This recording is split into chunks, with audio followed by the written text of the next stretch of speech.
This is the United States Cartoon Football League, where cartoons and football have come together since 1981.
From Hollywood, it's time now for Bob Bailey as Johnny Dollar.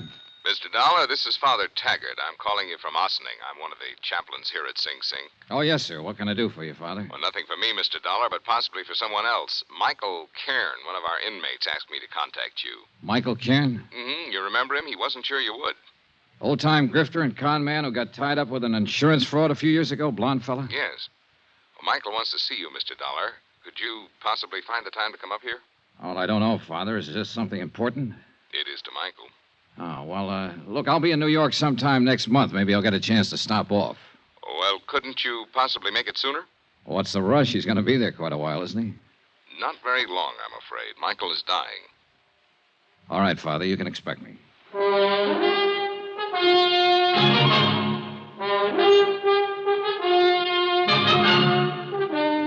Welcome to Johnny Dollar, Beginning tonight and every weekday night, Bob Bailey in the transcribed adventures of the man with the action-packed expense account, America's fabulous freelance insurance investigator. Yours truly, Johnny Dollar.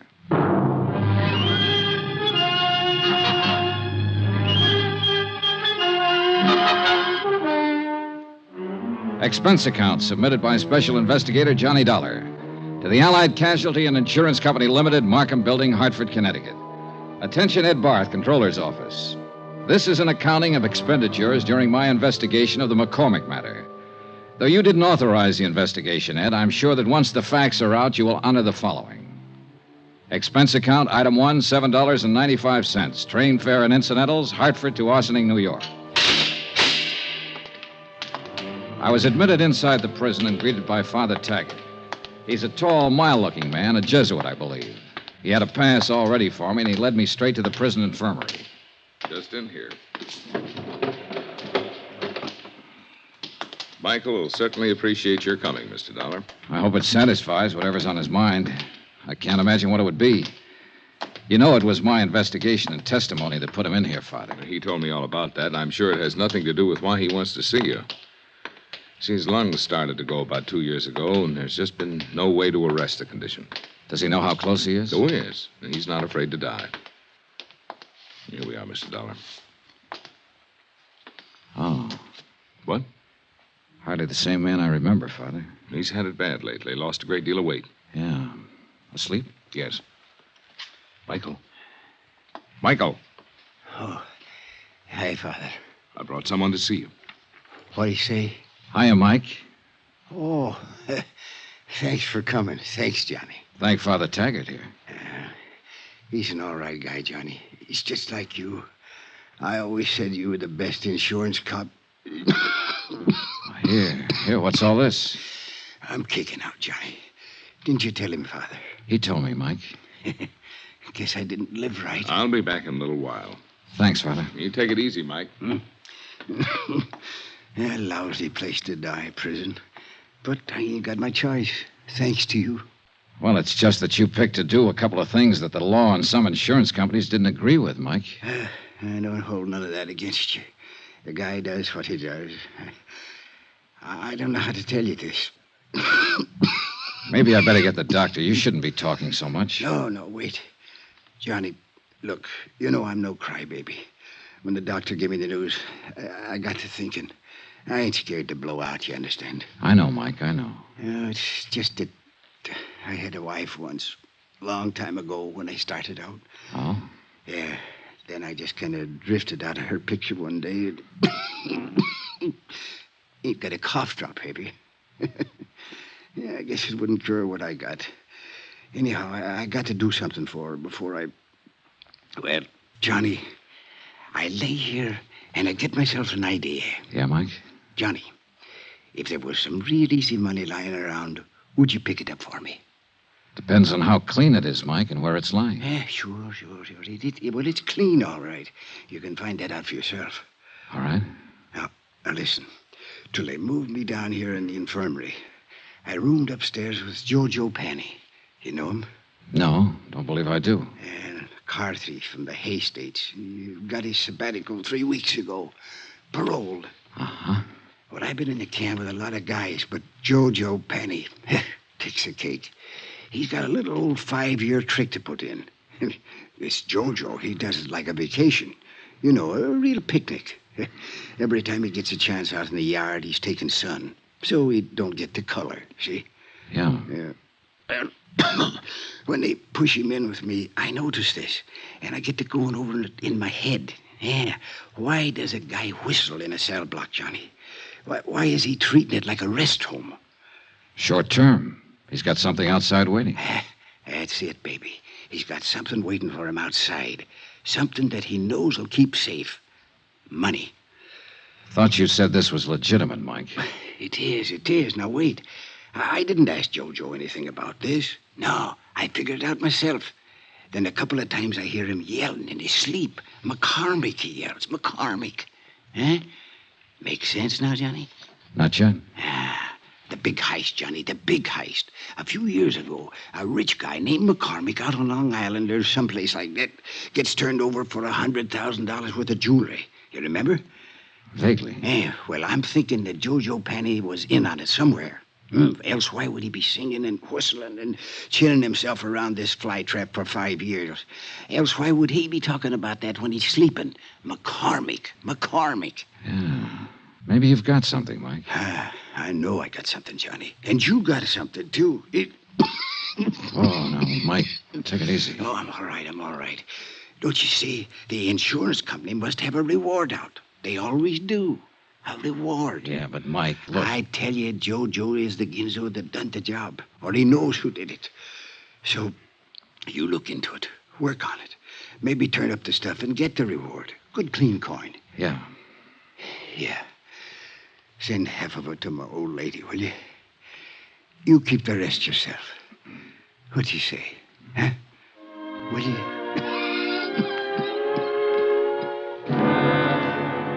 Ego facultati mihi ad apostolia, sedi tributa indulgentiam plenariam. Mike Kern died 3 hours later. Et Filii, The last living thing he did was wink at me. Amen.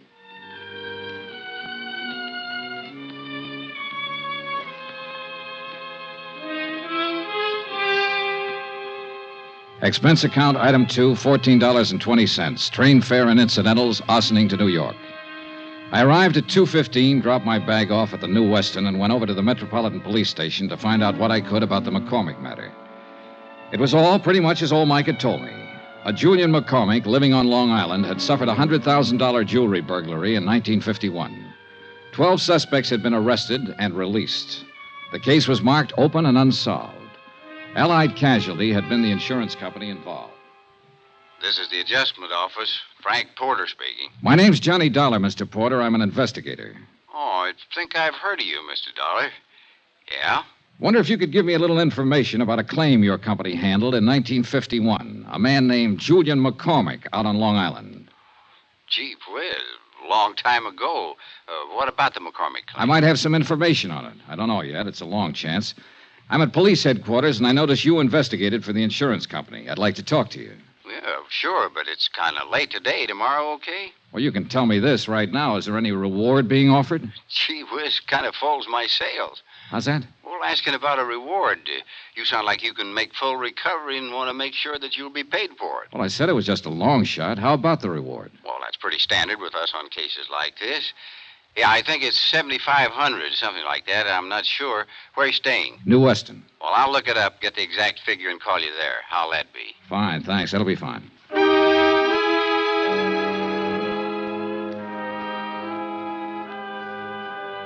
Before I left the police station, I turned out a mug on Jojo Penny. He was a big, broad-shouldered lad with plenty of beef, and a list of petty convictions, 4 of them in New York State. The last one was for carrying concealed weapons. His parole status was good, though, and the parole officer furnished me with his home address. The Allen Hotel, rates day, week, or month, 115th Street.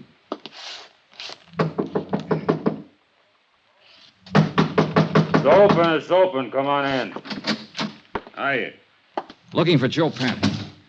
Yes, sir. That's me. My name's Johnny Dollar. Yeah? I just came down from Ossining. I saw a friend of yours up there, Joe. Who was that? Mike Cairn. How's Mike?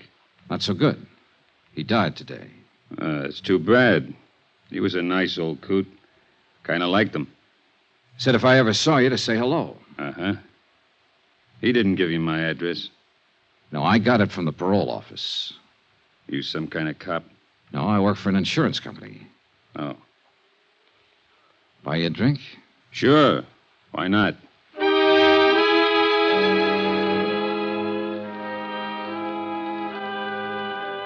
Expense account item 3, $4 even for drinks. I wanted to look at Jojo Penny and talk to him and figure out how I was going to go about getting information from him. And the more I saw and the more he talked, the more I wondered if whatever he might have said about the MaCormack case in his sleep happened to some other MaCormack. After all, a man with a long list of petty thieveries is hardly ever involved in a slick, big-time safe-cracking job. That takes another kind of talent, and one I was sure that Jojo didn't have. So I just been taking it easy and looking around. I figure I can get a job pushing a truck or maybe a cab if I'm lucky. Got to get something to do.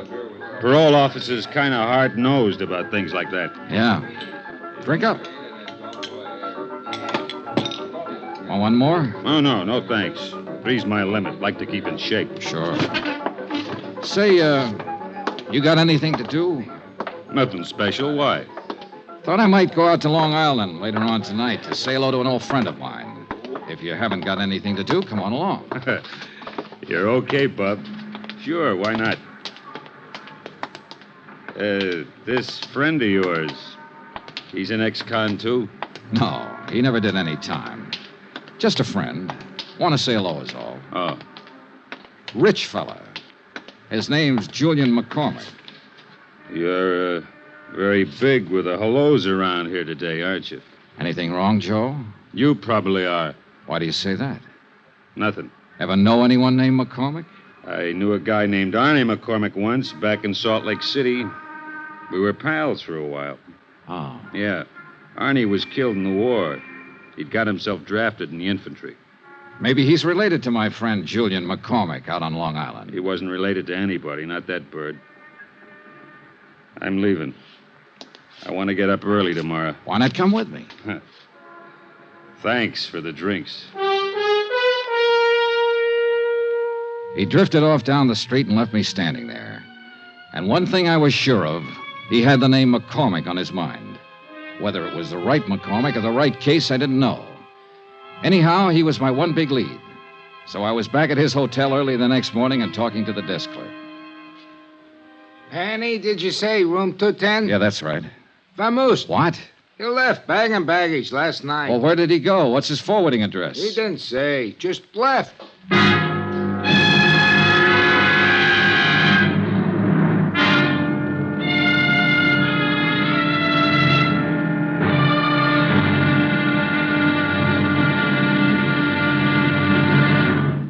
Now, here's our star, Bob Bailey, to tell you about tomorrow's episode. Thanks. Tomorrow, there's living proof that a pretty girl can be just as dangerous as a pretty girl. Join us, won't you? Yours truly, Johnny Dollar.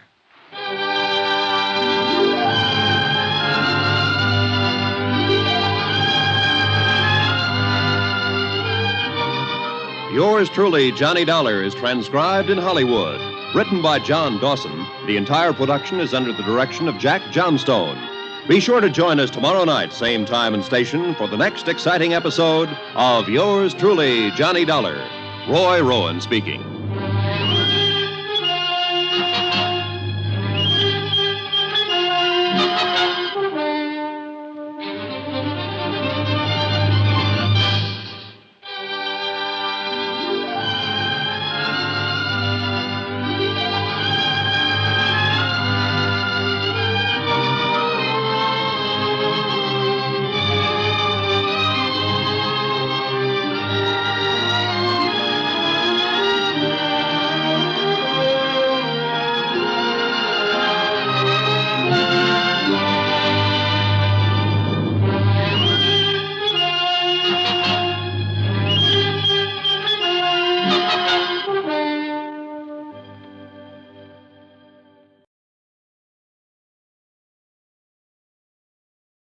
From Hollywood, it's time now for Bob Bailey as...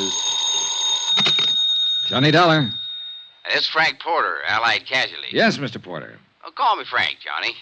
You phoned yesterday about the McCormick matter. I got all the stuff about the case on my desk here, and we're still offering $7,500 reward. Thanks for confirming it, Frank. Sure. You got a tip or something? An old con named Mike Cairn gave me a tip about a guy named Jojo Panny. I'm working on it. Well, need any help? No, not yet. I might. Jojo pulled out of his hotel last night, bag and baggage. Oh, what are you going to do? I'm on my way to Long Island. Huh? I want to talk to McCormick himself. Oh. Johnny, Yeah? let me give you a tip for your own good.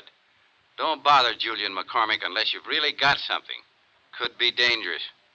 I think I've got something.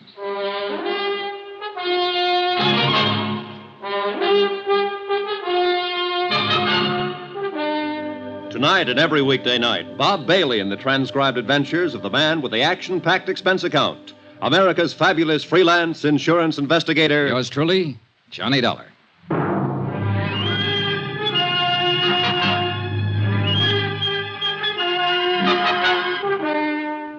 Expense account submitted by Special Investigator Johnny Dollar to the Allied Casualty and Insurance Company Limited, Markham Building, Hartford, Connecticut. The following is an accounting of expenditures during my investigation of the MaCormack matter. Item 4, $10 deposit on the car I rented to drive out to Julian McCormick's home on Long Island. And judging by the looks of the place, a safe full of $100,000 worth of jewelry would feel right at home.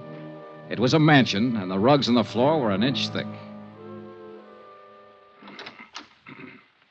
I'm sorry I've kept you waiting. Mrs. McCormack and I were packing for a little trip to Europe. Sit down, please. Thanks. Going to be gone long? Oh, we usually spend several months a year over there. We're a bit late this year. Our reservations are for next week.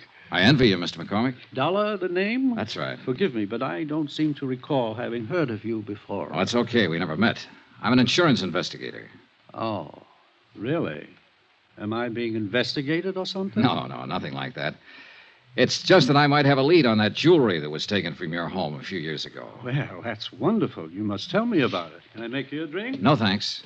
You're from the insurance company, Allied Casualty? No, I'm not. I'm an independent investigator. Well, why should anyone feel it necessary to call in a... Oh, I see. There's a reward, of course. That's right. Yes, of course. But now, tell me, how can I help you? Well, I'm just checking a few things, Mr. McCormack. I haven't even gone over it with the man who handled the case for Allied. Possibly I have run into something that'll help. I don't know. I'd like you to tell me what happened. My safe was opened and my jewelry taken. I mean, how it happened. Well, it was right in this very room. That's the wall safe there. Uh-huh. Mrs. McCormack and I had just returned from our honeymoon. 5 years ago it was. Yeah? All I know is that when I stepped into the library here that morning, the safe was open and everything was gone. Whoever did it was extremely clever and quiet, I must say. Was the safe cracked? No. It was just opened. Someone figured the combination or something like that. Well, who knew the combination at the time? Only myself, Mr. Dollar. You're sure of that? Why, of course. I see. I reported it to the police right away here on Long Island. Then some men from New York City were here, too. And your insurance company? I reported it to my insurance company immediately. They had a man on the scene as soon as the police, a Mr. Porter. Frank Porter? Yes. Do you know him? I've talked to him on the phone. I haven't met him. A very nice chap. He worked very hard trying to recover it. I'm sure he did. Did they have an adjuster? Yes. How much did you collect, if you don't mind? Not much. What do you mean? Well, it was unfortunate. By keeping that much jewelry in a small house safe, it seems I violated a clause in the contract. It should have been kept in a safety deposit box or some such. Consequently, the matter went into litigation. I'm afraid the court found me at fault. I collected only a part of the insured value, $20,000. So, you can see I'd certainly welcome a recovery. Sure. The jewelry was in the family a good many years. I had given it to my wife, and well, a man hates to lose things he loves. Yes, I understand. Was Mrs. McCormack here the morning it happened? Oh, yeah? I'd like to talk to her. She's terribly busy, but if you think it's sufficiently important, I'll call her. No, never mind. I'm curious, Mr. Dollar. This case has been closed a long time. At least, no one's contacted me or asked me for any information about it for at least 4 years. What opened it? A man named Mike Cairn. Huh? Who's he? An old convict up at Ossining who shared a cell for a while with a man named Joe Panny. Uh-huh. Cairn died yesterday, but before he died, he told me he thought Panny had something to do with it. He'd heard him mention your name. Well, it seems to me you should talk with this Joe Panny. I did, and I will some more, as soon as I locate him again. Right now, he's missing. Oh, I'm sorry. Well, thanks for the time, Mr. McCormack. You let me know if you learn anything? Sure. Do you honestly think you can recover that jewelry? With any luck at all. That would be wonderful, wonderful. You think so?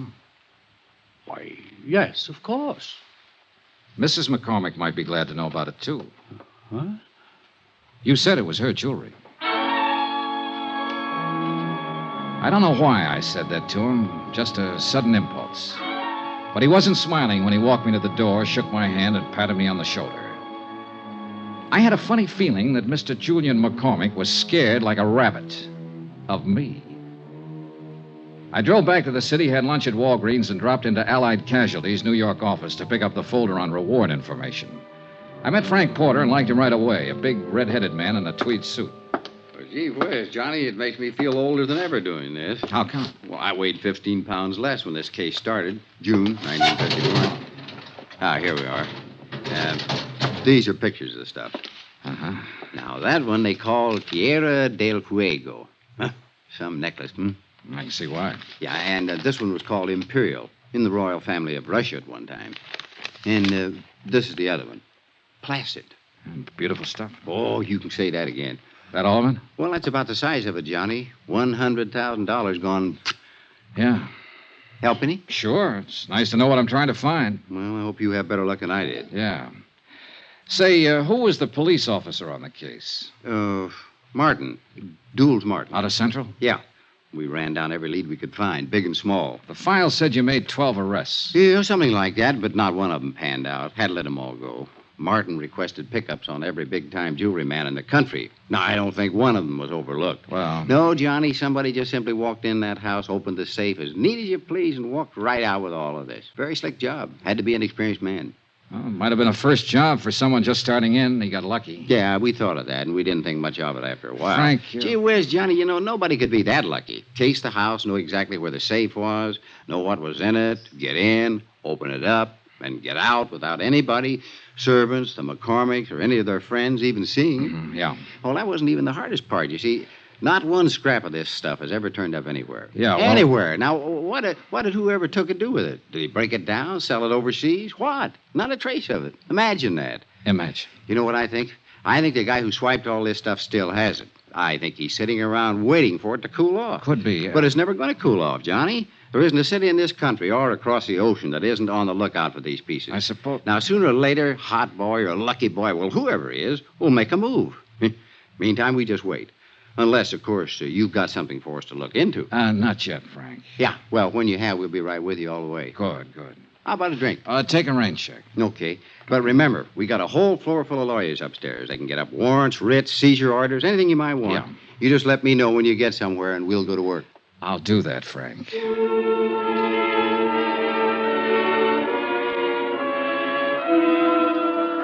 I left Frank Porter and went back over to the parole office to see what had developed with Joe Panny. After all, if he didn't report in, he'd be in violation of his parole, be in real trouble. But nothing had developed. He hadn't put in a change of address, nothing. So I went back to my hotel and had some dinner. Then I shaved, changed my clothes. Expense account, item 5, $1.50 cab fare.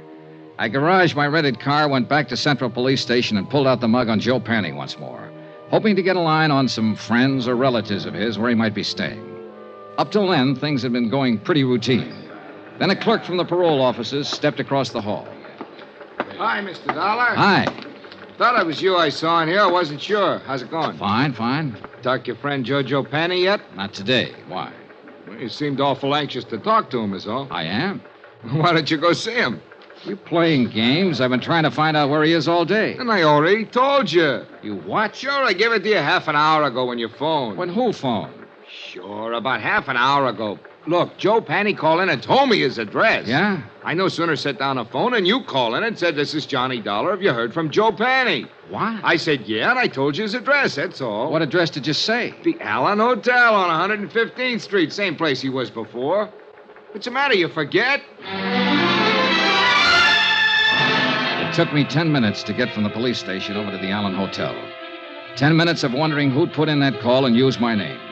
I went up the stairs, 2 at a time, up to the second floor. And right at the top of the landing, I bumped into a dark-haired woman wearing a silver fur piece. Oh, I'm sorry. I didn't see you. It's all right. You hurt? No, not at all. Please, let me go past. I'm in a hurry. Yeah, I'd be in a hurry, too. What do you mean? The gun. What? You should carry it on the inside of your purse. Oh, I didn't... Suppose I take it. No, let go of me. Fingernails, sir. Give it to me. All right, take it. She'd given it to me, all right on the side of the head. It didn't knock me out, but it did knock me off balance, so I tangled up with the hall table. And that gave her plenty of time to scurry down the stairs while I got out of the furniture and back on my feet. By the time I got down the stairs and out on the street, she was nowhere in sight. No one yelled, "I'm shot." No one did anything but what they were already doing.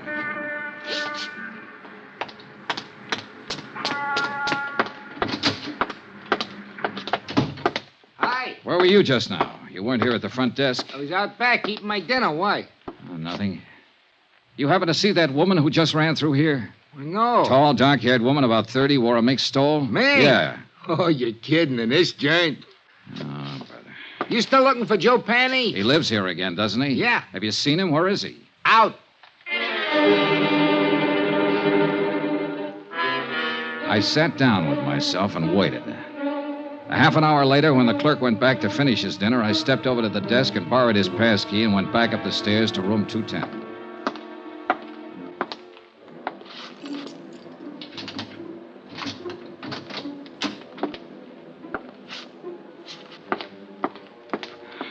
Well, I didn't need the passkey, and I didn't need to doubt the clerk. Joe Panny wasn't there. But all of his things were. The curtains were drawn and the windows closed. Every drawer had been pulled out of every dresser. The mattress on the bed was slit from top to bottom, and the rug had been ripped and turned over.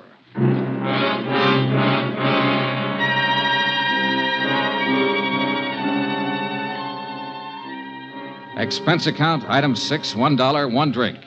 For me. I left Jojo's room, went to the nearest bar, sat down, and had a drink.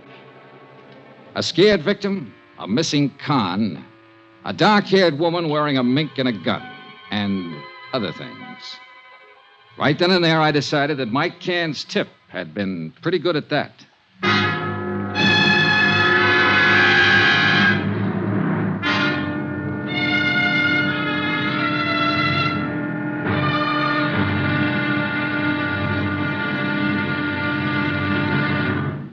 Now, here's our star, Bob Bailey, to tell you about tomorrow's episode. Thanks. Tomorrow, a slight case of mayhem. When the right guy turns up in the wrong place. Join us, won't you? Yours truly, Johnny Dollar.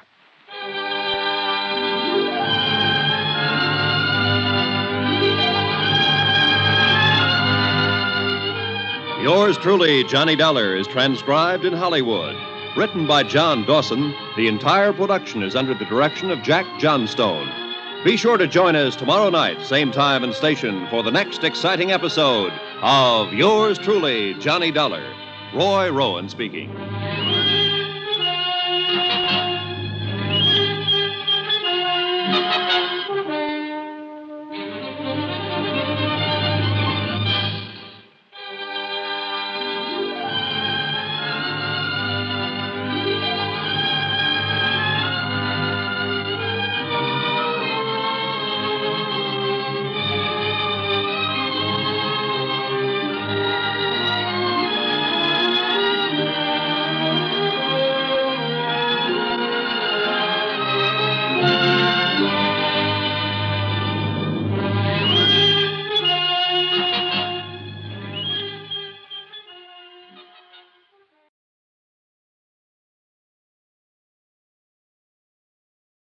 From Hollywood, it's time now for Bob Bailey as... Johnny Dollar. This is Dulles Martin. Lieutenant Martin? Yeah, that's right. I got a message you called while I was out and left this number. Yeah. I want to talk to you about the MaCormack case, Lieutenant. MaCormack? $100,000 burglary out on Long Island back in 1951. I was the officer in charge. Who are you? Insurance investigator. I got a tip that an ex-convict named Joe Panny might have pulled it. I'm at Panny's hotel. Well, let me know how you make out. Say, listen, his room's been torn apart. Every inch of it's been searched. And when I came here tonight, I got socked by a woman with a gun. Give me that address.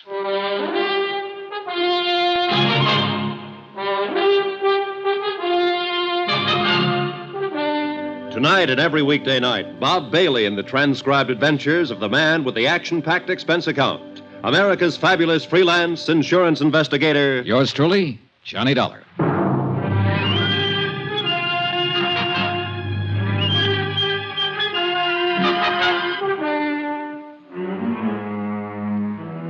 Expense account submitted by Special Investigator Johnny Dollar to the Allied Casualty and Insurance Company Limited, Markham Building, Hartford, Connecticut. The following is an accounting of expenditures during my investigation of the MaCormack matter. Expense account, item 7, $2, 2 drinks. For myself and Lieutenant Dools Martin, NYPD. A big, swarthy man who seemed to know what he was about. Martin looked over the damage done by the unknown ransacker of Joe Panny's room, questioned the clerk who was unable to furnish any helpful information, then, because Joe Panny was officially a parole violator, ordered a general pickup. We should be able to get our hands on him pretty soon, Dollar. I hope it's that easy, Lieutenant. Any reason why it shouldn't be fairly routine? No, just a feeling, I guess. I don't know. This whole matter's been flimsy. The tip was weak, but it seems to be paying off. Nothing fits, though. I don't quite get all this, Dollar. How'd you come in on this? Old Mike Cairn died up at Sing Sing 2 days ago. Before he went, he told me he believed Joe Panny might have pulled the MaCormack burglary. It didn't seem likely then, Panny being a small-time auto thief and whatnot. But now it does, in view of what's been happening lately. Somebody sure wants something Panny might have, judging from that room. I never saw one taken apart better. An expert search job. Yeah.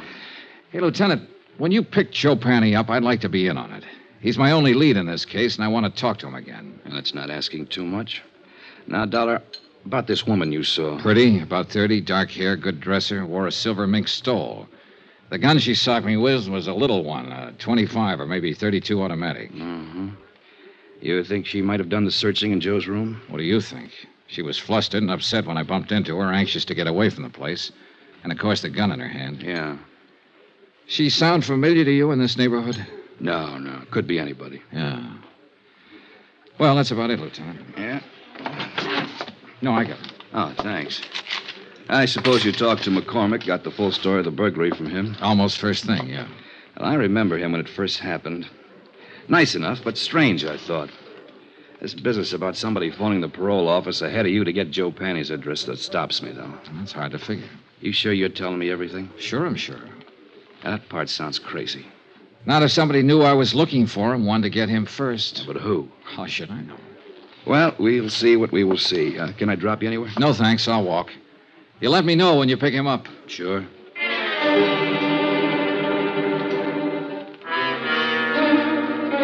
2 days passed, and I didn't hear from Lieutenant Martin. I finally phoned in, and a supplementary had turned up, no leads. Martin had men watching Joe's hotel. His former friends and acquaintances were being checked. Meanwhile, I decided to try and find out who the dark woman in the first stole had been. It seemed pretty obvious that she had just come from Joe's room, that she knew him or was connected with him in some way. So once more, I combed over Joe Panny's file at headquarters, this time looking for a woman's name. The only one mentioned was an ex-wife who had divorced him 6 years before. Her name was Iris Carter. At the Bureau of Vital Statistics, the marriage certificate and record of divorce proceedings gave me a composite picture of an unhappy and turbulent 3-year marriage. It also gave me a general description of Iris Carter that could very well fit the woman I'd seen briefly in the hallway outside Joe Panny's hotel room. There was a 6-year-old address to start on. Eunice? Is that you, Eunice? I said, is that you, Eunice? No, ma'am, I'm not Eunice. Oh, no, you sure ain't. You seen her? I don't know. I really don't know her. Oh. Well, what do you want? I'd like to talk to the manager. I want some information. What's your name? Johnny Dollar. What kind of information are you looking for? Are you the manager? Yes, sir, I am. Well, I'm trying to locate a woman named Iris Carter. She might have used the name Iris Panny. She was married once to a man named Joe Panny. Lived here about 6 years ago. Were you here then? I was. Did you know her? I did. Did you know him? Yeah. He went to jail. Does she live here now? She don't. Do you have any idea where I can find her? I don't. Well, do you happen to know if she ever Why worked do you want her? Just to talk to her. When did she move out? Oh, long time ago. 5 years, maybe. Uh-huh. What's your business? Insurance. Oh. Well, what's up? Oh, nobody around here buys insurance. Well, we don't have to go into that. If you can think of any place I might get a line on her, I'd appreciate it. It seems to me she worked at a bookstore down the street. Down what street? Out there. Block or two down that way. I think she worked there. I don't know. You can try. Thank you, I will. My, you polite. You tip your hat. Say, tell me, do you remember what she looked like? Sort of. Yeah. Well? Oh, about as tall as I am. Nice. Pretty girl. Blonde or brunette? Dark hair. Almost black. Know any of her friends when she lived here? No. No, I couldn't tell you that. Why? Oh, I might look up one of them and ask her about her, that's all. Yeah, you ask at that bookstore. I think she worked there.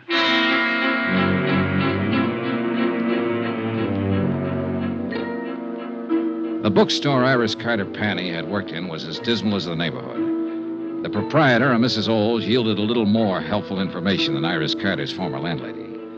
Yes, Iris had worked there for about 6 months. She'd quit almost 5 years before. No, she didn't know where to find her.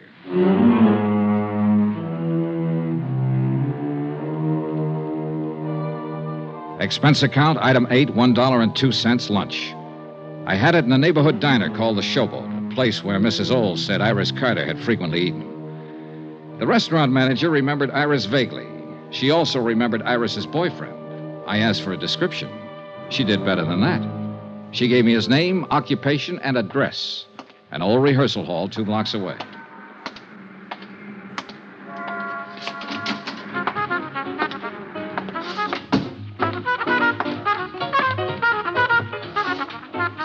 The 5-man combo working there was really putting it out.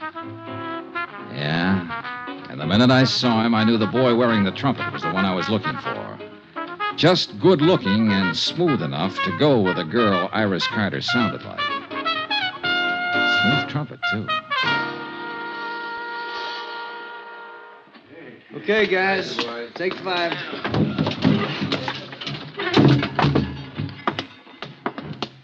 I'm looking for Jack Lang. You found him. I'm Johnny Dollar. Could we talk a minute? That's about all I got, Mr. Dollar. Want to smoke? No, thanks. Oh, man. Gets real tired out about this time of day. Yeah, imagine it does. The way you put it out. Well, everybody to his own racket. What's yours? Insurance investigator. Okay. Now what? Well, I've been asking around the neighborhood, and they tell me you once knew a girl named Iris Carter, or Iris Panny. Iris Carter. Go on. I'd like to find her and talk to her, and I thought you might be able to help me. Go on. I want to talk to her ex-husband most of all. I thought somehow she might know where to find him these days. He's in the can. He was released 3 weeks ago. No? Any ideas? No. I thought finding her might be a shortcut to him. I wouldn't think so. They were all washed up when I knew her. When was that? 5 years ago. She hadn't seen him for over a year then. Uh-huh. She didn't have much use for him. I don't blame her. How long did you know her? No. We went together for a while she worked at some crummy bookstore. Then she moved away, and I didn't see her after that. I think she said something about going back to Ohio. You think? I don't remember offhand. Well, let me put it this way. As far as I know, she's in no trouble. The one we want is her ex-husband. You'd be helping a lot if you could tell me where to find her. I don't know. I honestly don't know, and I sure wish I did. I'd like to find her myself. Why? Well, when she went with me, wasn't any good. I think she just walked out because she was tired of losers. Sick up to here, you know what I mean? Can't blame her. He gave her a pretty bad time. I didn't do much better. But now I got something. It's this little 5-piece outfit. Not much, but something. I'd like to show it to her and say, Iris, this is mine. You kind of had it bad, huh? Bad as a guy like me can get it. I know I'll probably never see her again as long as I live, but... boy, if another one like her ever shows up, I'm gonna be ready, Dad. Ever see her? No, she must have been something. Here. Take a look. Nice, huh? Yeah. I take it back. What back? About seeing her. I've seen her. When? Where? 2 nights ago in the hallway outside Joe Panny's room. You sure? I'm sure. She hit me with a gun before she left. The picture he had flipped out of his wallet was old and well thumbed. It showed a sultry kind of face that could have been 20 or 30 or 40. A wide, frank, smiling, happy mouth. Not the kind of girl I would imagine could ever be married to a Joe Penny. But there was no doubt about it. She had been married to him, and I had seen her. On my way back to the hotel, I dropped in to check with Lieutenant Martin. Hi. Hi. Doing any good? Any lead on Joe Penny? Nothing so far. This may take longer than I thought at first. Well, I've been out looking for his ex-wife. I didn't find her, but I found a few people who knew her. She was the one at his hotel the other night. Name's Iris Carter. You sure? Positive. I saw her picture. We better try to pick her up, too. I'll put it out right away. Fine. Well, I'll keep in touch. Oh, wait a minute. Don't go. Huh? We had some action here today. Sit down. Thanks. Julian MaCormack called up, reported you. He said you came out there bothering him a couple days ago. He said he doesn't want to be bothered. Well, I only talked to him to get his story on the burglary. And I told him as long as you didn't break the law, there was nothing we could do to stop you from investigating. But he didn't like it. He seemed perfectly willing to cooperate with me when I talked to him before. Yeah, well, sometime these rich... Excuse me. Martin here. That's right. Well, how long ago? Okay. Well, they found your boy, Joe Penny. What? Yeah. He's on his way to the morgue. Harbor Patrol picked up his body a couple of hours ago, loaded down with slugs. Some case. And that ain't all, Johnny. Huh? His feet were burnt.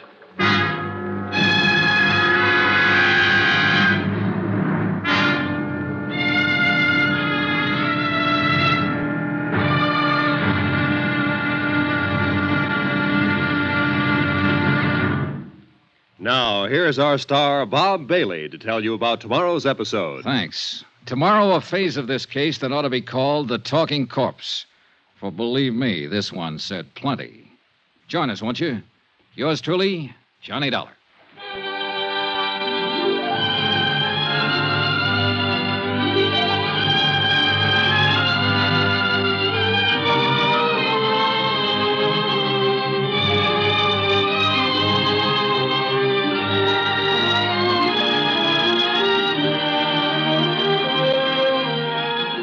Yours truly, Johnny Dollar, is transcribed in Hollywood. Written by John Dawson, the entire production is under the direction of Jack Johnstone. Be sure to join us tomorrow night, same time and station, for the next exciting episode of Yours truly, Johnny Dollar. Roy Rowan speaking.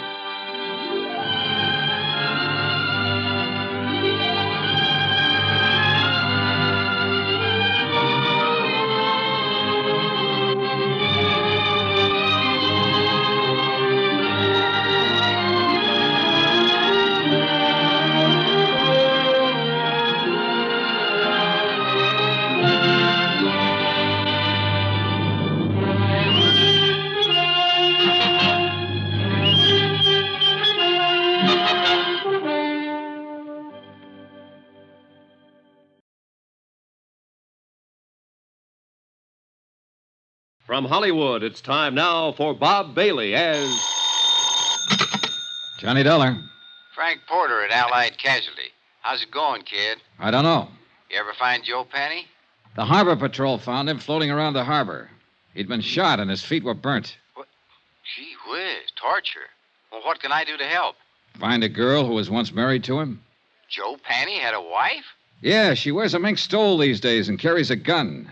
She's tied up with it somewhere. Her name's Iris Carter. Iris Carter. You've met her? Just long enough to get slugged with her gun. Well, wait a minute. I'd like to get it all straight. Can I come over? I'll be here.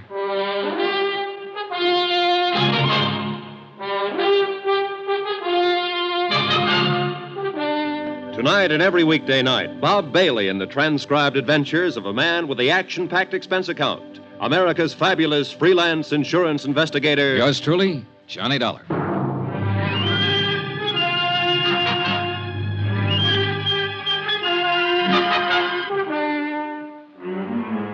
Expense account submitted by Special Investigator Johnny Dollar. To the Allied Casualty and Insurance Company Limited, Markham Building, Hartford, Connecticut. The following is an accounting of expenditures during my investigation of the MaCormack matter. Expense account, item 9, $14 even, secretarial services. I dictated a detailed report of the $100,000 MaCormack case. I did it for two reasons. One, to make certain that Allied and the New York police were thoroughly informed of my part in the matter. And two, to review the case for my own benefit. One of the key figures, Joe Panny, was a murder victim. Attached is a copy of that report. I tried to cover as closely as possible my conversation with Mike Cairn at Sing Sing when he tipped me off that Joe Panny had something to do with the MaCormack burglary of 5 years ago. Also, one conversation with Joe Panny, his subsequent disappearance and murder. I had a copy for Frank Porter when he showed up at my room. He read it from top to bottom. Gee whiz, Johnny, if this isn't something. You come here for Joe Panny. It looks like he did the McCormick job. Now he's dead. You're stopped. What can you do? Find his wife, maybe? You're doing this at your own expense, aren't you? Oh, I think your company will pay for it in time. You have to recover the stuff. I know. You think you will? I think so, yeah. Well, your key man's dead. You'll have to start all over again. Maybe not. I don't really know whether Joe Panny was my key man or not. I still can't see a small-time auto thief working a big, slick safe burglary. Every indication is that he was the one. I know. I'd like to find that girl, Iris Carter, and talk to her about it. She's connected with it. No, from what you say on the paper, yeah, very much. Oh, gee whiz, I feel like a fifth wheel. I'm not helping you a bit. You know, I handled this case for the company when it first broke. I worked with Lieutenant Martin for 6 months on it, and we didn't turn up a thing. You're on it 3 or 4 days, and you have all kinds of action. Well, I must have stepped in at the right time. Yeah. Johnny, somebody gunned Joe Panny down. Now, I know you like to work alone and do things your own way, but be careful if you stay on this. I get worried when somebody starts shooting. Oh, sure. I didn't get that, though. What? If I keep on this, I wouldn't let it go now if my life depended on it. I'm going to find that woman, and I'm going to find the stuff. Sure. Well, gee whiz. Don't let anything happen to you. I won't. I talked some more with Frank Porter about the case. He repeated his offer in the name of Allied Casualty to help if he could. I told him I'd take it up on it if anything came up at all. He left. I was at Central Police Station 10 minutes later. And 5 minutes after that, Lieutenant Dools Martin was calling for the medical examiner's report on Joe Panny's death. A uniformed man brought it in. Martin shoved it across the desk at me. The ME says Joe Panny's been dead about 48 hours or longer.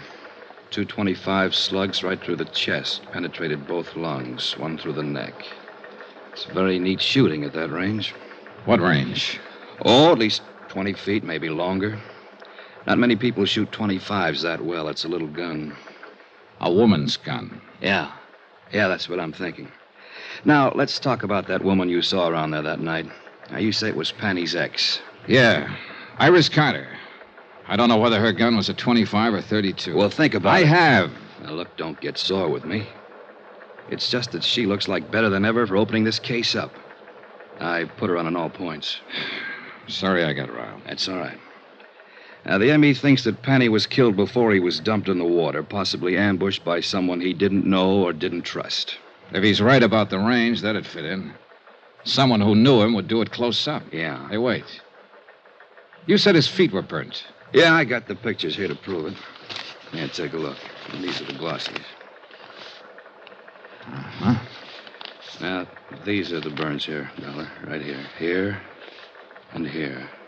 Yeah. Then he wasn't ambushed exactly. Look, I don't know what he was. But this is the crazy part. He was already dead when this happened. No rope marks on his legs or wrists. You don't sit still for burning, no matter how tough you are. It's fascinating, huh? Someone shot him down, then tried to make it look like he was tortured for information first. Cover up. He's supposed to look like he knew something or had something. And maybe he didn't know or have anything at all. Oh, how do you feel? Lousy.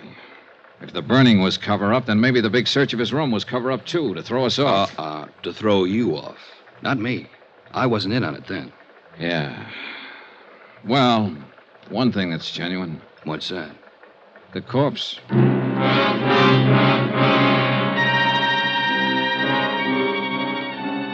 An hour and a half later, a witness was delivered to the office of Lieutenant Martin.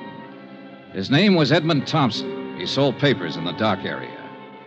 Both Martin and I looked at him twice, and I could tell both of us were doubting the credulity of anything he might have to say.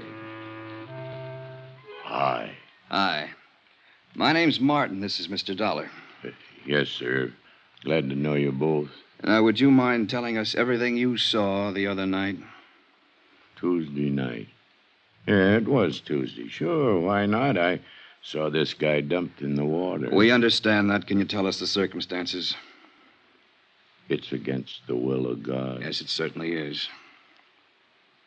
Against the laws of nature, too. What did you see, Mr. Thompson? I prayed for them both. You tried, Dollar? When did you pray? Right after I saw it. Yes, sir. On the street, huh? No. I was on the vacant lot. I was cutting across towards the docks. Oh. Then I see this car pull up. Long black car. A lot of chrome on it. This fella jumps out and goes around to the back. He opens the trunk, and he pulls this other fella out. Hoists him up, and he carries him over the dock. Then he just lets him go. Then you prayed. Then I prayed. I was a little too scared to do anything else. This car the man had. Long black one. A lot of chrome. Sedan or coupe? What's the difference?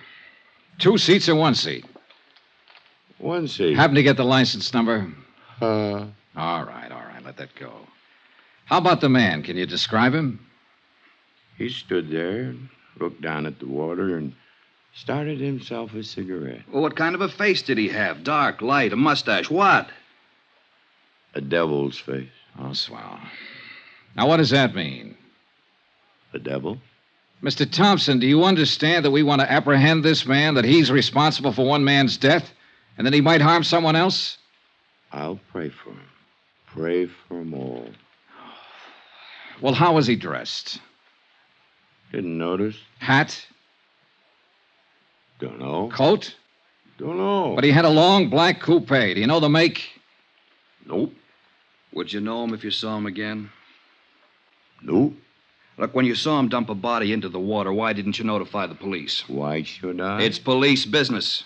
Let them take care of their business. I'll take care of mine. Any of you fellas got a cigarette on you? I left Lieutenant Martin brooding over his witness and went out for a bite of dinner. When I called him later, he hadn't learned anything more, so I decided to call it a night and went back to my hotel. I found a note waiting for me from Jack Lang, the band leader friend of Iris Carter. Said he'd got a tip. She'd worked at one time at the Elmar Theater in the Bronx. If I learned anything, please let him know. He was still in love with her. Elmar Theater. I decided my night was far from over.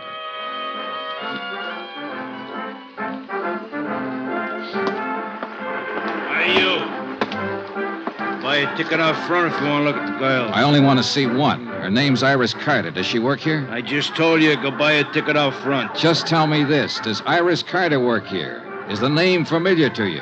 Have you ever seen her or heard of her? You give me any more trouble, I'll clutch. I told you go out front. Can't you answer a simple question? I'm looking for Iris Carter. Iris Carter. You don't have to yell at mister. He never heard of it. What?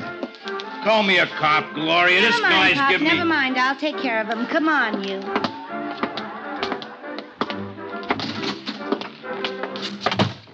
Iris Carter, is that what you said? Yeah. I gotta change. I gotta get back on in 5 minutes. Then I'll talk to you later. You haven't got much to say. Stick around. I'll change back at the screen.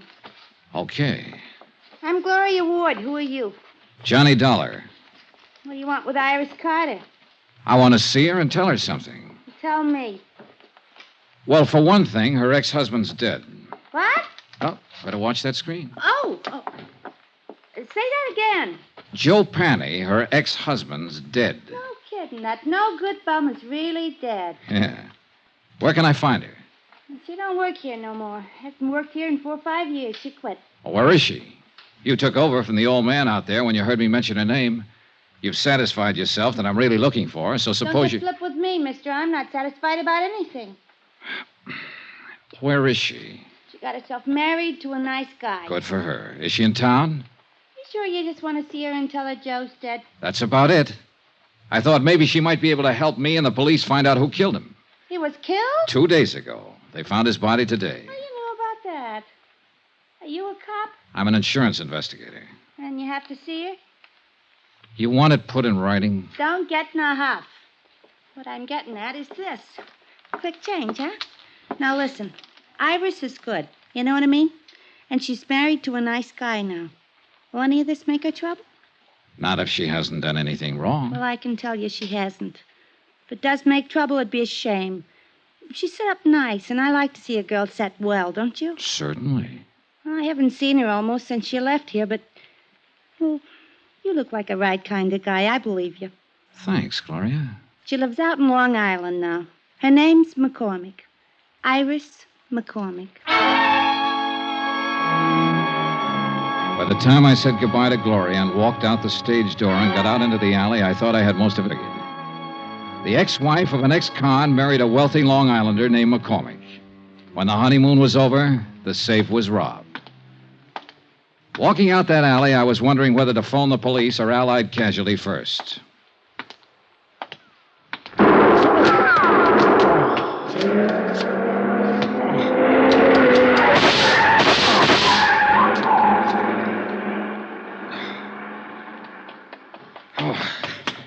Shooting! You've been hit. Oh, it isn't bad. Did you see him? I didn't see nobody. The car. See the car, the one that just gunned out. Oh, the car. Oh, yeah, a long black coupe, a lot of chrome. A fella didn't have his lights on. Hey, that's against the law. Hey, you need help, mister. No, I'm all right.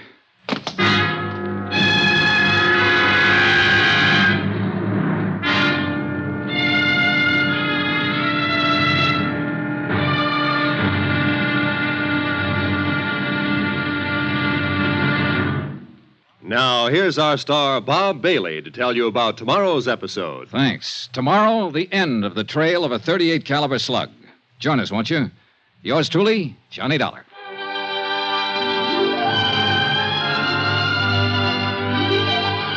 Yours truly, Johnny Dollar, is transcribed in Hollywood. Written by John Dawson, the entire production is under the direction of Jack Johnstone. Be sure to join us tomorrow night, same time and station, for the next exciting episode of Yours truly, Johnny Dollar. Roy Rowan speaking.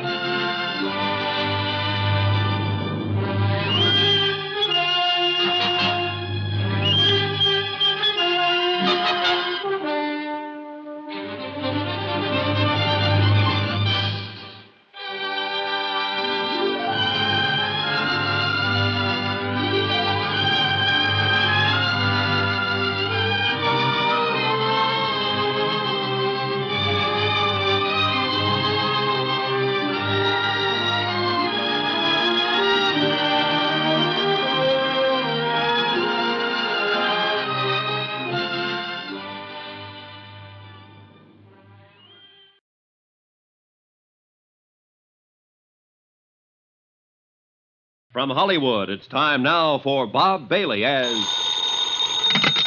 Johnny Dollar. Ready with your party in Hartford, Connecticut, Mr. Dollar. Go ahead, please. Hello, Mr. Barth. Yes? This is Johnny Dollar. Johnny, what's up? Now listen carefully, Ed. I've just been shot. What? Oh, it's nothing serious. I'm backstage at the Elmar Theater in the Bronx. Johnny... I'm all right. Now listen to me. I got a tip from old Mike Cairn, a convict, that a man named Joe Panny might have had something to do with the McCormack case a few years ago. Yes, a jewelry case, $100,000. Well, Panny's been murdered. I didn't get a chance to learn anything from him, but I have learned that Panny's ex-wife is married to Julian McCormack. You've contacted our New York office? I've been trying to get your man Frank Porter at his home, but no one answers. It's going to be pretty nasty for Allied Casualty if she plotted with this Joe Panny to rob McCormack. Yeah. Do you want me to wait and let Frank Porter handle it? No. You go ahead. If somebody's throwing bullets around, they'd better be stopped before... Oh, well... By me rather than Frank Porter, huh? Okay.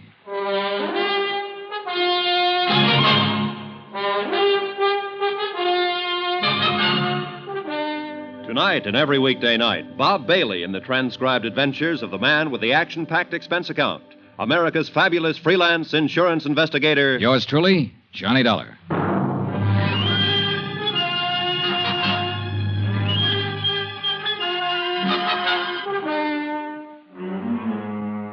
Expense account submitted by Special Investigator Johnny Dollar to the Allied Casualty and Insurance Company Limited, Markham Building, Hartford, Connecticut.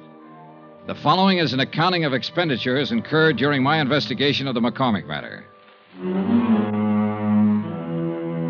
11, $7.50, one bottle of scotch, which I sent the stage doorman out to get while I was calling Ed Barth at Allied Insurance. Apparently, everybody in the neighborhood thought the exchange of shots between me and somebody in a long black coupe were backfires. It was the doorman who dragged me back in the theater.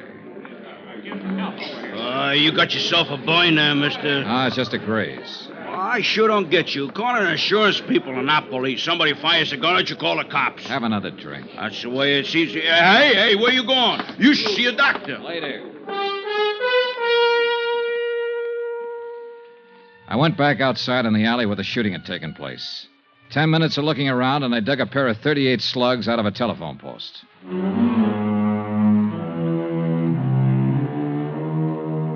Expense account, item 12, $4.35, cab fare, Elmar Theater to Long Island. It was 12 o'clock straight up when I got to the MaCormack home. There were no lights burning, and apparently everyone had retired for the night. I checked the garage first. A 55 Cadillac convertible and a 4-year-old Jag. No warm motors, no black coupes. I went to the house.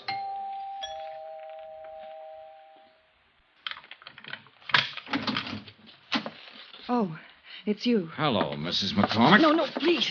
Please don't come in here. My husband. Oh, please. I don't know who you are, but I remember meeting you at the hotel the other day. I'm Johnny Dollar, an insurance investigator. Insurance? Oh. Well, there must be some way we can fix this up. Talk to me tomorrow. I'll meet you somewhere. How can you fix up murder? Murder? What are you talking about? Joe Panny's dead. Your ex-husband. He was shot with a .25. Just like the one you swung at me at the hotel. Oh, no. Oh. You want to tell me about that? All right, I'll tell you. Joe was your husband once. You helped him rob this house 5 years ago. He couldn't have done it alone. He wasn't that slick. He wasn't that good. He could steal a car, but a safe lock's different from ignition. Well? Yes. Yes, I helped him do it. He made me. He promised me if I helped him, I'd never hear from him again. I opened the safe for him. But you were down to see him at his hotel the other night. You searched his room. Searched his room? Yeah. Well, I don't know anything about that. He called me, said he wanted money. I didn't know where he'd been for these last few years. Up the river. Oh, well, he wanted money. Only he wasn't there when I went there. And I was. Yes. And the gun? I went down there to kill him. But I didn't see him. Not then. Later somewhere. I haven't seen him at all, I tell you. Just talked to him on the phone. I don't suppose it'd make any difference if I told you I had a good reason. If I told you I love my husband very much. Not likely, in view of the fact you helped your ex-husband rob him of $100,000 worth of jewelry 5 years ago. Oh, I can explain that. Joe came around when we got back from our honeymoon. It's an old story. My past isn't all it... Well, anyhow, Joe threatened to tell my husband about it, unless I gave him money. I didn't have any, so I opened the safe for him that night. It was all I could think to do. Yeah. Then you split with him later on. I told you I haven't seen him. Why would I want to do that? I have everything I want in life right here. Mostly my husband. Well, it's still a police matter, Mrs. MaCormack. I spent a long time looking for you. Maybe you better get your coat. Iris, you'll remain exactly where you are. Julian. And so will you, Mr. Dollar. Julian, you heard what I said. Don't worry about it, my dear. Mr. Dollar, I'm a gentleman. But this is a gun. I noticed. A .38. I got a couple of slugs in my pocket that came from it. Stand over there. Now, this is pretty silly. You can put that thing away and we can settle this the only way it can be My wife has settled. told you the absolute truth, Mr. Dollar. She's innocent of any wrongdoing so far as I'm concerned. Is that clear? It's pretty glib, MaCormack. She's accessory to a $100,000 heist and she hasn't done anything wrong. If she wanted to give them away... To an ex-husband. To anybody. That was her affair. I would not press charges. Well, that takes care of you. How are you going to square it with Allied casualty in the state of New York? And you also forget a little matter of a dead man. But I haven't forgotten you, Mr. Dollar. Julian, please don't. I've caused enough trouble, please. Calm yourself, my dear. This is the least I can do for you after what you've done for me. Just being my wife. Mr. Dollar, will you accept money? Not enough for murder. 100,000? I'd hate to kill you, Mr. Dollar. You tried once tonight. You've referred to that before. But you weren't very good, and now you're even worse. You forgot to take the safety off that gun. The Give me safety? that. Oh, no! Oh, you've killed him! You've killed He's all right. Get out of the way and let me see that gun.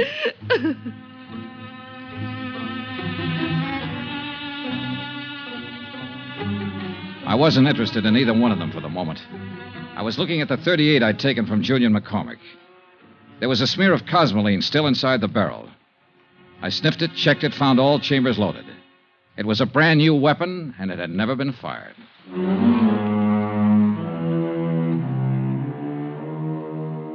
Expense account item 13, $5.50, cab fare again, this time from Long Island to an apartment in Queens. The man I wanted to see was Allied Casualties man Frank Porter. He lived in a very polite neighborhood. That's apartment 203, but Mr. Porter is not in, sir. I'll wait for him. Yes, sir. It's all right if I sit in your lobby, isn't it? Oh, yes, sir, but I'd prefer that you waited somewhere else. You would? Well, this is a rather exclusive apartment building, sir, and we don't like people loitering in the lobby. Well, I'm on a pretty exclusive mission. But you don't like the mud on my clothes and the tear on my coat, huh? Are you a friend of Mr. Porter's? Yeah. Good friend? He wouldn't mind if I waited in his apartment, if that's what you mean. No, sir. Impossible. But a couple of bucks can do wonders sometimes. It was quite a layout. Books, pictures, furniture, and whatnots that make living at home pretty agreeable. I propped myself up on a stool at Frank's little bar, poured myself a drink, and sat there waiting for him. I was like that a half an hour later when he showed up. He looked a little unsteady on his feet. Oh, gee whiz. Johnny Dollar. Hi. You're the last person in the world I expected to see. I'm glad to light and let you in. I didn't think you'd mind. No, not at all. I tried to phone you earlier tonight. You were out. I'm sorry. Chief Whiz, what's on your mind, Johnny? I wanted to tell you I was shot at tonight. What? I wanted to tell you I found out who Mrs. McCormack is and was. Since you were on the case first for Allied, I thought I'd tell you first. Well, gee whiz. Say, this is a nice setup. Full of nice things. Yeah? I've been in places like this before, Frank. They usually start at $300 or better a month. Good maid service, phone service. All those things cost money. A lot of money. Don't they, Frank? Gee whiz. When'd you tumble to it, Johnny? A little while ago, when I was out on Long Island, Julian McCormack made me a proposition. He finally offered me $100,000. A lot of money. He sounded like he'd had experience making propositions. I should have tumbled to it a couple of days ago when you phoned the parole office after I left you. You used my name when you asked for Joe Panny's address. Yeah. I wondered if your tip was on the right track. I didn't figure Joe Panny was eligible for parole so quick. I had to get to him before you did. He wasn't the kind to keep his mouth shut. You shut it for him, didn't you, Frank? Mind if I sit down, Johnny? Now, go ahead. They'll be strapping you down one of these days. Gee whiz. No $150 a week investigating claims, buying nice places like this. It was one of those lucky things, Johnny. When I was called to Long Island to investigate that heist 5 years ago, I met McCormack's wife. Happened to recognize her as Joe Panny's ex. And you knew McCormack was in love with his wife enough to pay you to keep quiet. I gave him service for his money. The cops would have broken that case in 24 hours, but I covered up all the tracks I could find. And I made it real safe by seeing Joe sent up the river. How? Just tipped off the cops to some of his hot car deals, and they picked him up. He happened to be carrying a gun, so he got to works. Then you just sat around drawing blackmail from McCormack. Gee whiz. Don't look at me like that, Johnny. Every guy has his price. How about you? That's the second offer I've had tonight. It's a good one. Joe Panny was a dumb guy. He picked up that jewelry and went right downtown and plunked it in a safe deposit box. It's been sitting there all the time he was up the river. Still worth... Sorry, Frank. You sure? I'm sure. Gee whiz. Gee whiz, Johnny, you are a good dick. You don't buy off. I just wanted to see, I guess. Sure, Frank. Well, do we go in quietly? You'd be surprised, Johnny, how quiet. better dial for an ambulance if you want me to go to the trial. What? You were good in that alley back of the theater tonight, Johnny, when I tried to knock you off. I followed you all night looking for my chance. You nicked me twice. Dial the doc. Quick. Gee whiz, it hurts. He died right there, without saying another word.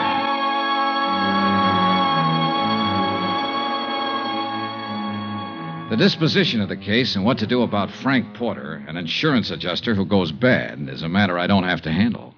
And I'm glad. Expense account item 14, hotel and board in New York City, $79.30. Item 15, $84, legal fees and incidental expenses involved in locating the widow of Mike Cairns, who it seems is still alive somewhere in Iowa and will accept half the reward as promised. Item 16, $14 even, transportation back to Hartford. Expense account total, $265.91. Remarks? Gee whiz. Yours truly, Johnny Dollar.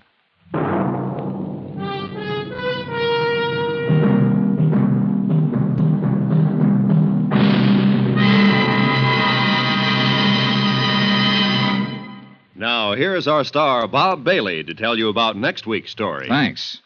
Next week, the story of a ship, the Molly K. Join us, won't you? Yours truly, Johnny Dollar. Yours truly, Johnny Dollar, is transcribed in Hollywood. Written by John Dawson, the entire production is under the direction of Jack Johnstone.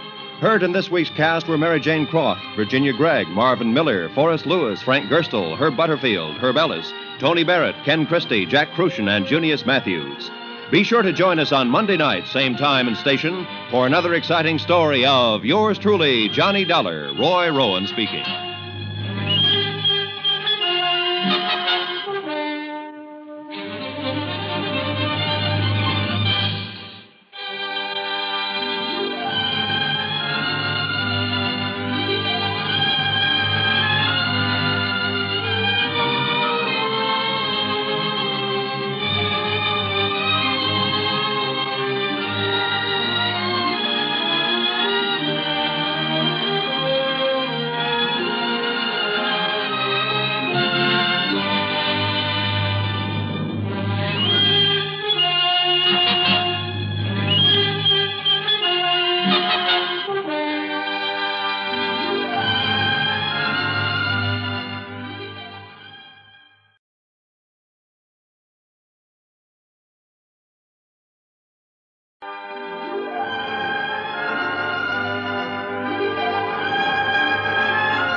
This has been a First and 10 production,